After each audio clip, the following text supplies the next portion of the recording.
Ja es tev prasītu, vai tu māki zīmēt, ko tu atbildētu? Nē?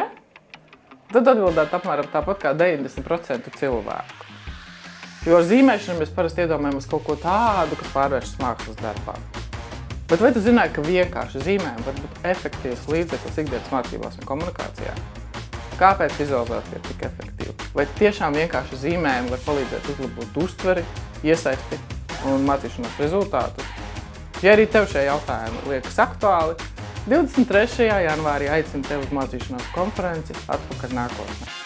Tur es pastāstīšu par to, kā vienkārši zīmējumi var palīdzēt pasniedzējiem un vadītājiem efektīvāk mācīt un izskaidrot sarežģītas lietas tā, lai apmācāmies gan saprot, gan vēlāk atceras. Tiekamies konferencē!